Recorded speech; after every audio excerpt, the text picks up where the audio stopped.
We finally got confirmation for when the next event into that Pale Wasteland will be happening in Zenless Zone Zero, and that is going to be tomorrow. As a reminder, this is an event where we will help Section 6 investigate the special holo Melanoe. Where as EOS, we can help the team explore the holo, including solving some weird perspective puzzles or doing some parkour. Now, Yanagi and Miyabi will also be usable as trial characters here in this event to give you a chance to try them out if maybe you haven't already pulled for Miyabi. Of course, this new event means some lots of new fun content to do and a nice big holo to explore. But most importantly, however, are the rewards. The typical rewards are available here like polychromes and upgrade materials, but this event is special in that this is going to be a permanent event similar to the Cheesetopia one in patch 1.2, so anyone who joins the game later on can still enjoy this event. However, there is a time-limited reward for this event, and that is probably the most important thing to come out of this. And it's something that I recommend everyone do their best to get, because this is going to be the W engine called Marcato Desire. This is only going to be our second event engine we've gotten, but this is by far going to become the new best free-to-play engine, especially if you have Miyabi. A lot of people have been wondering, what do you do if you don't want to go for her signature engine? Is there a good alternative? Well, now we have that alternative. But first, let's go over the engine's stats. It is an attacker engine, but it provides crit rate as its main stat, which is huge. No other free A-rank engine provides crit rate as a main stat. Either it's an S-rank engine or it's the cannon rotor, which, although it's an A-rank, you do have to buy the battle pass for, so it's not really free-to-play friendly. Now, as for Marcato Desire's bonus effect, when equipped by an attacker agent, it is an incredibly easy effect to trigger. All it takes is using an EX special attack or a chain attack, and doing so then increases the equipper's attack by 6%. But what's more is if the enemy is affected by an anomaly, this effect is doubled.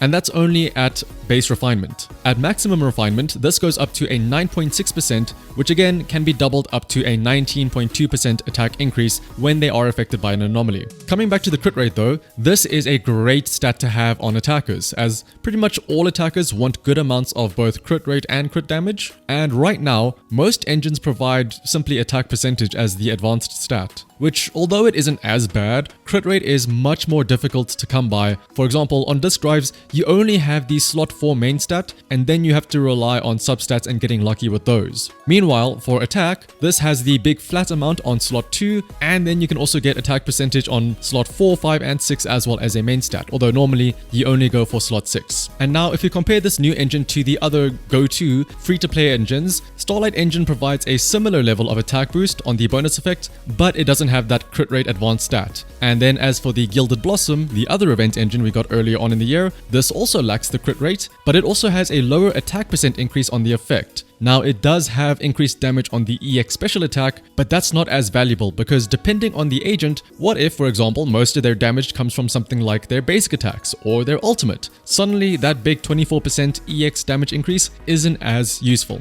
But also, this new Marcato Desire is a great alternative for Miyabi, even though it's not an anomaly engine. Let me explain why. At maximum level, the engine provides a 20% crit rate bonus, which is only 4% less than Miyabi's signature. Even though you don't get the bonus attack increase, since it's not equipped to an attacker agent, the crit rate alone is worth so much for Miyabi, because not only does it act as, well, regular crit rate, but because of her passive, it also boosts the build-up of her frost anomaly. As a reminder, you want to hit around an 80% crit rate for Miyabi to maximize this effect. Meanwhile, if you look at the other available anomaly engines, all of these main stats are either anomaly proficiency, which Miyabi doesn't really want, or their bonus effect involves boosting that same anomaly proficiency. So even if you were to use an anomaly engine, the only real bonuses you would get would be the base attack and maybe the attack percent advanced stat if it has that. Now, that being said, if you do not have her signature engine, I highly recommend considering using this as Miyabi's engine. However, it is still also good for the other attackers though, so I would suggest having one of these engines at a base 1-star refinement and have that be for Miyabi, since again, you only care about the main stats, which you can get either way from just simply leveling up the engine. Meanwhile, the other copies of the engine that you can get can be used to make a 4-star refinement engine for an actual attacker. This does mean that the bonus effect will now only give an 8.7% attack increase, again doubled to 17.4 when the enemy is affected by an anomaly. But I mean, losing that extra 2% damage increase is well worth it if you can increase Miyabi's damage by who knows how much, with the extra crit rate. As a side note, if I can once again put on my tinfoil hat and start making some speculations, that bonus effect on the engine is very interesting. Being triggered by an EX special attack is really nice considering how easy it is to do that. It's literally just, do you have enough energy?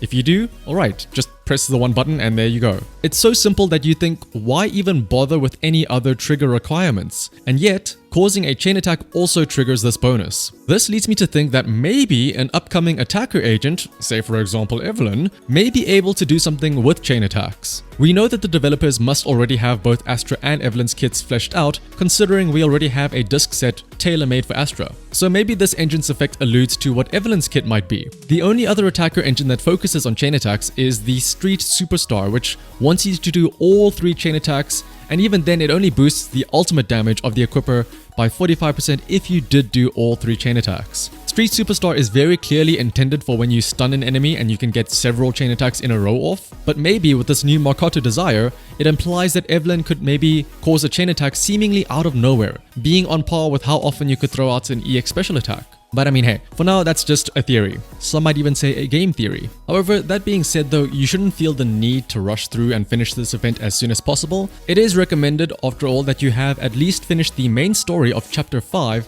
before doing this event. But I mean, it has been over a week, so I'm sure many people have already done so. But maybe, who knows, maybe you were busy preparing for the festive season, so you haven't had time to play through the story. If that's the case, then don't worry though. Even though this is going to be a limited time reward, you do have until the 20th of January to claim the event engine and all its copies. So feel free to take your time and properly enjoy the story before diving into this event. If you are going to go through with the plan of upgrading 2 versions of Marcato Desire, one for an attacker and one for Miyabi, now is also a great time to start pre-farming some materials to upgrade said engine. We do have double drops for combat simulation stages right now, so you can stock up on the engine XP materials as well as the attacker component drops that you need. As a quick recap, to raise just one A rank engine to level 60, you'll need a total of 480,000 XP, which is about 160 of those purple engine modules. And along the way, for the level cap increases, you'll need a total of 3 green components, 26 blue components, and 24 purple components. Of course, this will be doubled if you are planning to raise 2 of these engines. But as for right now, if you're wondering who you can use those 2 engines for, if we ignore any Evelyn speculation, this engine is great for, as mentioned, both Miyabi but also Haramasa. We already said that Miyabi can appreciate the free crit rate, but as for Haramasa, naturally being an attacker, he will also love that free crit rate, and then even without the chain attacks, he can still trigger the bonus effect using an EX special attack. But the nice thing though is that Haramasa works well with this engine because he also benefits greatly when an enemy is either stunned or when they are afflicted by an attribute anomaly, since that is when he can generate more stacks of Electro Prison, which leads to more of those enhanced dash attacks. So that means that more often than not, the enemy will have an attribute anomaly on them, and so the bonus attack provided by the engine will be doubled. Otherwise though, if you found this video helpful, as always, liking, subscribing, and commenting is greatly appreciated. In fact, let me pose this question to you right here and now, and you can answer down in the comments below. But has this new engine made you rethink getting Miyabi's signature? Think about it. Those rolls that you save now can instead be spent on trying to get Astra or Evelyn. Yes, obviously Miyabi's signature engine is really good, but honestly, Miyabi is strong enough even without her engine. As always, would you rather one agent get 20% stronger, or would you rather get 100% of a new agent? Otherwise though, thank you all for watching, and I'll see you all in the next one. Bye bye.